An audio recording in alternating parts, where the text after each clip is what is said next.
बिस्मिल्लाहिर्रहमानिर्रहीम। अस्सलाम वालेकुम। मैं हूं असद अरशद। आप मेरा फेसबुक और यूट्यूब चैनल देख रहे हैं। उम्मीद करता हूं आप सब खैरियत से होंगे।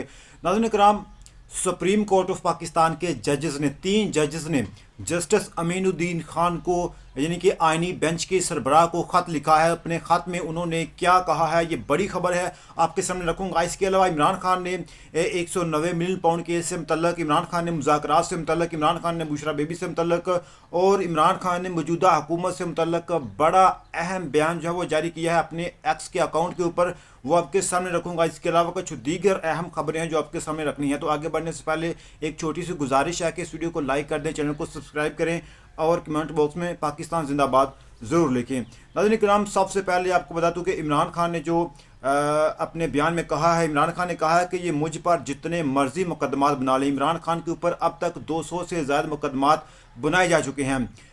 ये मुझ पर जितने मर्जी मुकदमात बनाए, मैं नवाज शरीफ या जरदारी की तरह डील के ज़रिए नहीं बल्कि अदालतों का सामना करके और इंसाफ की ताकत से जेल से बाहर आऊँगा। ये इमरान खान का वाज़ह पैगाम है। मैं नवाज शरीफ नहीं बनूँगा, मैं जो है वो जरदारी नहीं बनूँगा, मैं कोई डील नहीं करूँगा, मैं अदालतों के ज़रिए जो है वो इंसाफ लेकर जेल से बाहर आऊँगा, ये इमरान खान ने कहा है। नाज़रीन किराम, इमरान खान को मज़ीद जेल में रखने के लिए मौजूदा हुकूमत ने, मौजूदा सिस्टम ने एक नई चाल जो है वो चली है। मैंने आपको पिछले एक व्लॉग में बताया था कि ये जो 190 मिलियन पाउंड का जो फैसला है, ये इसलिए ताख़ीर का शिकार किया जा रहा है, इसलिए इसको लटकाया जा रहा है ताकि जो हाई कोर्ट है उसमें नए जज आएँ, नए जज की तैनाती की जाए और ताकि जब ये मामला जो है वो 190 मिलियन पाउंड का जो मामला है, ये जब हाई कोर्ट में जाएगा तो तब इनके अपने जजेस होंगे और अपनी मर्ज़ी के मुताबिक उनसे फ़ैसला लेंगे। इसलिए ये केस जो है ये मज़ीद लटकाया जा रहा था। तो अब वैसा ही हुआ है। अब नाज़रीन किराम, इस्लामाबाद हाई कोर्ट में नए एडिशनल जजेस ने हलफ उठा लिया, यानी कि 2 एडिशनल जजेस की तैनाती हुई है। 2 डिवीज़न बेंच तश्कील। सहाफ़ियों के मुताबिक अलकादर केस फैसले के ख़िलाफ़ अपील चीफ जस्टिस आमर फ़ारूक और जस्टिस अनाम मनहास के सामने लगने के ज़्यादा इम्कानात हैं। इनकी ये वो जजेस हैं जो एक तरफ़ा फ़ैसले देते हैं। पाकिस्तान तहरीक इंसाफ जो है वो बार बार ये बात कह चुकी है कि हमें इनके ऊपर जो है वो एतमाद नहीं है, इन जजेस के ऊपर। तो हुकूमत ने अपना जो काम है वो कर दिखाया है। इसके अलावा इमरान खान ने जो कहा है, उन्होंने कहा कि अर्दली हुकूमत खौफ का शिकार है, इन्हें मुसलसल डरावने ख्वाब आ रहे हैं। पहला डरावना ख्वाब इनके असाब पर सवार है और वो ये है कि इमरान खान की रिहाई का खौफ है।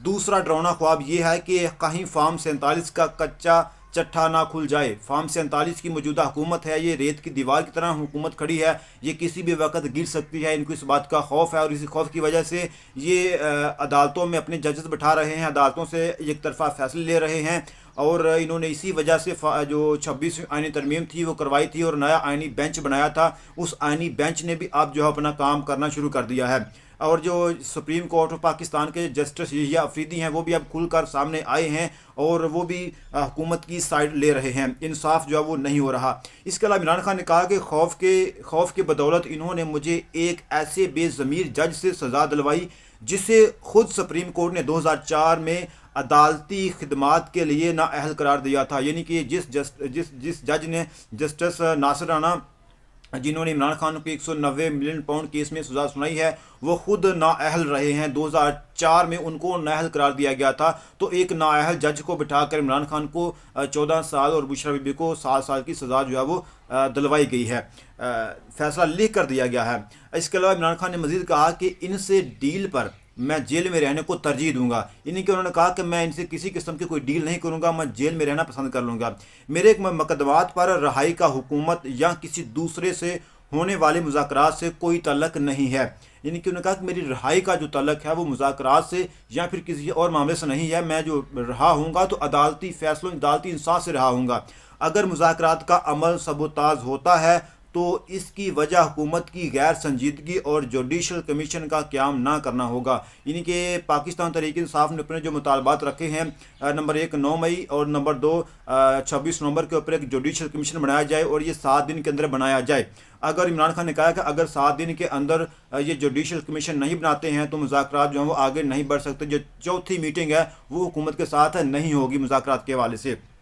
इसके अलावा नज़र कराम, بشرا بیبی سے متعلق عمران خان نے کہا کہ بشرا بیگم مضبوط اعصاب کی حامل خاتون ہیں، وہ میری کمزوری نہیں بلکہ میری طاقت ہیں، اور یہ بات بالکل سچ ہے کہ بشرا بیبی جو ہیں وہ یقیناً ایک بڑی مضبوط اور بہادر خاتون ہیں۔ جس طرح وہ 190 بلین پاؤنڈ کیس کے فیصلے کے لیے ڈیلا جیل میں خود گئیں، ان کی گاڑی جو ہے وہ ڈیلا جیل میں گئی اور ان کو چھوڑ کر باہر آئی، اور ڈیلا جیل کے اندر ان کی گرفتاری ہوئی۔ وہ چاہتی وہ بھاگ بھی سکتی تھیں، ٹھیک ہے، گرفتاری سے بچ بھی سکتی تھی، لیکن انہوں نے بہادری کا مظاہرہ کیا ہے۔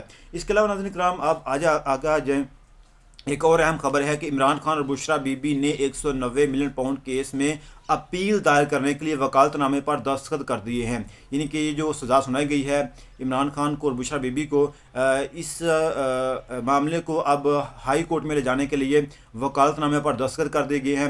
تو اس یعنی کہ 190 ملین پاؤنڈ کا جو کیس ہے، اس کو جو وکیل جو ہے وہ کون ہے، وہ بیرسٹر سلمان صفدر جو ہیں یہ کیس لڑیں گے، سلمان اکرم راجہ جو ہیں، اور اس کے علاوہ خالد یوسف چودھری، یہ 3 وکیل ہیں جو 190 ملین پاؤنڈ کیس کا جو معاملہ ہے اس کو ہائی کورٹ میں لے کر جائیں گے اور اس کیس کو آگے چلائیں گے۔ اس کے علاوہ ناظرین کرام بیرسٹر گور علی خان نے بھی اڈیالہ جیل کے باہر پیغام دیا ہے۔ عمران خان سے ملاقات کے بعد انہوں نے کہا کہ حق خان صاحب نے کہا ہے کہ اگر حکومت 7 دن میں کمیشن نہیں بناتی تو پھر چوتھی میٹنگ نہیں ہوگی، یعنی کہ عمران خان نے کہا ہے کہ ہمارے مطالبات اگر پورے نہیں ہوتے ہیں تو پھر چوتھی میٹنگ جو ہے وہ نہیں ہوگی۔ حکومت کو گھبراہٹ ہے کیونکہ یہ فارم 47 کی حکومت ہے، یہ ایک جعلی حکومت ہے جو ایک غلط طریقے سے بنائی گئی ہے، تو اس لیے ان کو خوف ہے کہ یہ کسی بھی وقت جو ہے وہ ان کی حکومت جو ہے وہ گر سکتی ہے۔ اس کے علاوہ ناظرین کرام اب جو بڑی خبر ہے جو آج کی حوالے سے، وہ سپریم کورٹ آف پاکستان کے 3 ججز نے آئینی بینچ کے سربراہ جسٹس امین الدین خان کو خط لکھا ہے۔ اپنے خط میں انہوں نے کیا کہا ہے،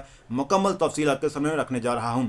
سپریم کورٹ میں آئینی بینچز اور ریگولر بینچز کے اختیارات کا کیس مقرر نہ ہونے پر جسٹس منصور علی شاہ، جسٹس عائشہ ملک اور جسٹس عقیل عباسی، ان 3 ججز نے چیف جسٹس کو خط لکھ دیا، جسٹس یحییٰ افریدی کو خط لکھا۔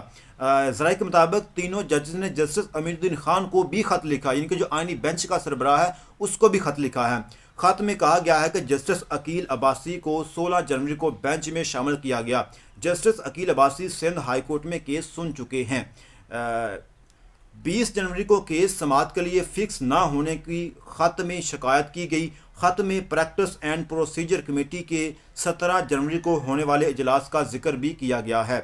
اس کے علاوہ ذرائع کے مطابق جسٹس منصور علی شاہ نے کمیٹی کو آگاہ کیا کہ ان کا نقطہ نظر ریکارڈ پر موجود ہے۔ جسٹس منصور علی شاہ نے کمیٹی اجلاس میں شرکت سے انکار کیا۔ جسٹس منصور علی شاہ نے کہا کہ انہیں کمیٹی میں پیش ہونے کی ضرورت نہیں، کمیٹی کو پہلے والا بینچ تشکیل دے کر 20 جنوری کو سماعت فکس کر سکتی تھی۔ جسٹس منصور نے خط میں کہا کہ کیس فکس نہ کرنا جوڈیشل آرڈر کو نہ ماننے کے مترادف ہے۔ جوڈیشل آرڈر نہ مان کر قانون سے انحراف کیا گیا ہے۔ جسٹس منصور علی شاہ نے خط میں معاملے کو توہین عدالت قرار دیا ہے۔ یہ آج کے جو بڑی اہم خبر ہے کہ 3 ججز نے justice supreme court of Pakistan کے جج جسٹس یحییٰ افریدی کو اور جسٹس امین الدین خان کو، جو کہ آئینی بینچ کا سربراہ، اس کو خط لکھا ہے، اور خط میں کہا ہے کہ یہ جو معاملہ ہے سپریم کورٹ میں آئینی بینچز اور ریگولر بینچز کے اختیارات کا، اس حوالے سے جو ہے وہ توہین عدالت کی گئی ہے۔ تو یہ معاملہ دیکھتے ہیں کہ اب آگے کیا بنتا ہے۔ تو اب تک اتنے میں بس خیال رکھے گا، ملتے ہیں نیکسٹ ویڈیو میں۔ پاکستان زندہ باد۔